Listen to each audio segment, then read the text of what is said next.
To see how a theory of mind-brain interaction might be formulated, it is useful to examine the Sankhya Philosophy of India. According to this philosophical system, a living being consists of three components: the gross material body, the subtle material body, and the Atma, or conscious self. According to the Sankhya philosophy, gross matter consists of a series of transformations of ether, or Akash, which is regarded as the substance of space. These transformations generate air, fire, water, and earth, which represent the sum total of the material elements as we know them.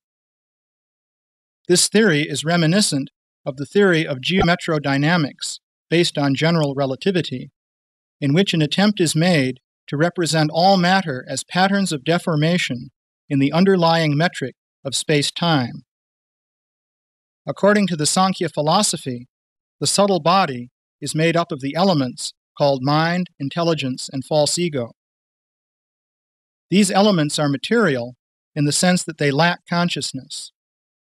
They can be thought of as a kind of material energy that is more subtle than ether or space, and that can be molded, perhaps in a computer-like fashion, to represent ideas and patterns of thought. The energy of false ego is molded to represent the software for the false material self-identification of the conscious being. Beyond the false ego is the Atma, or the self proper, which is endowed with consciousness. We speak of the Atma as non-material, since we use the absence or presence of consciousness to distinguish between material and non-material entities. The interactive link between the Atma and the false ego is very subtle and is far removed from the domain of empirical science as we know it today. However, the link between the subtle mind and the gross physical brain may be amenable to scientific study. According to the Sankhya philosophy, the element of ether is the intermediate link between the gross body and the subtle mind.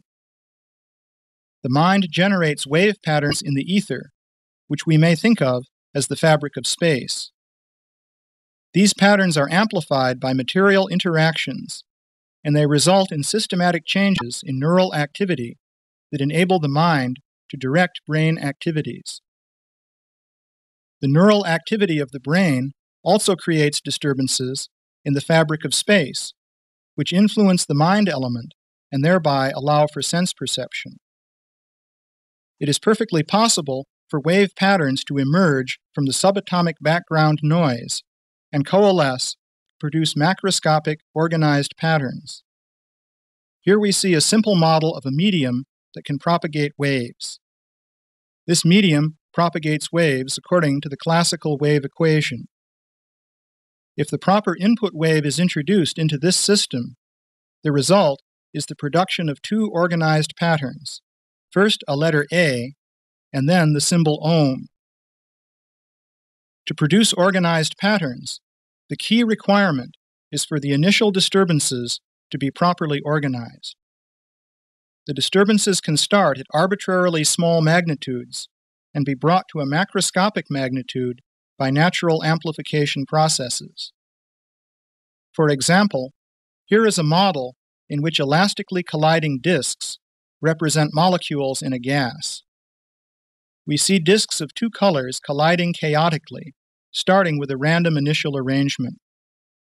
Now let us go back to the initial arrangement and systematically change the directions of motion of the disks by amounts so small that they would be impossible to measure. Now the disks quickly form an organized pattern. This involves effects of exponential amplification that are studied in the theory of deterministic chaos.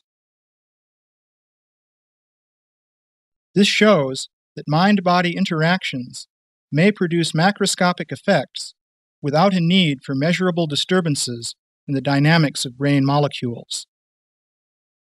These interactions should produce changes in the entropy and information content of the brain, however, since they involve the transmission of information from the mind to the brain. This brings us to our last topic, the question of whether or not there is any direct evidence for mind-brain interaction. The answer is that such evidence does exist. Some evidence for this comes from modern medical science.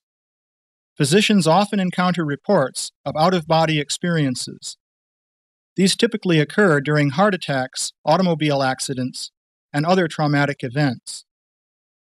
Many people have reported observing their own body from a vantage point above it while being resuscitated from cardiac arrest. Dr. Michael Sabin, initially skeptical of such experiences, sought to confirm or discredit them. He requested heart attack patients reporting out-of-body experiences to give details of their exact medical treatment during the time their heart was stopped and their brain had no blood supply. In the group he studied, several people gave numerous explicit details of their own resuscitation that were confirmed by their medical histories. And no one made any serious mistakes in describing the resuscitation process. In contrast, in a control group of seasoned cardiac patients who did not report out-of-body experiences, no one correctly described details of his own resuscitation, and many made serious mistakes in describing the resuscitation procedure. Dr. Sabin considered many theories that have been offered by doctors and scientists as explanations of out-of-body experiences. After showing that these did not fit the facts, he tentatively concluded that separation of the perceiving self from the body had actually occurred. Sabin questioned, and we quote, "Could the mind, which splits apart from the physical brain, be, in essence, the soul, which continues to exist after the final bodily death, according to some religious doctrines? As I see it, this is the ultimate question that has been raised by reports of the near-death experiences." This leads us to the question of transmigration, the transferal of a conscious entity from one physical body to another at the time of death. Dr. Ian Stevenson, a psychiatrist at the University of Virginia, has extensively compiled reports indicating that people are able to remember previous lives. Stevenson studied reports by very young children, not under hypnosis, with neither the motive nor the ability to invent elaborate past life stories.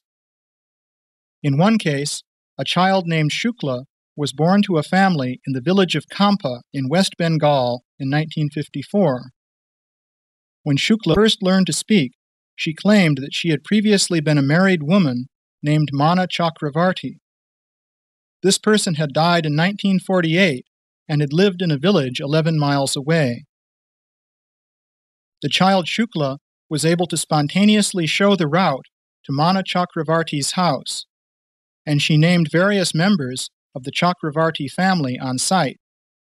She also showed a strong emotional attachment to this family and to the surviving husband of Mana Chakravarti.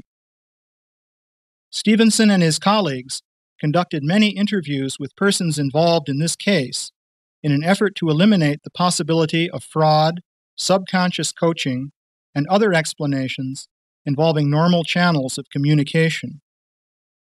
Stevenson was able to give strong evidence ruling out these explanations in many cases in which an alleged previous personality was described in detail and clearly identified as having actually existed.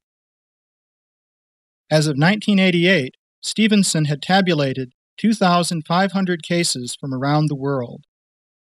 881 of these were thoroughly investigated, and Stevenson was able to verify the reported previous incarnation in 546 instances, about 62% of the total cases investigated. Such extensive evidence suggests that the human personality can function outside the physical body and even transmigrate from one body to another. This is consistent with Sabin's evidence for out-of-body experiences, and it adds support to the model of the conscious self as a non-physical entity that interacts with the physical body.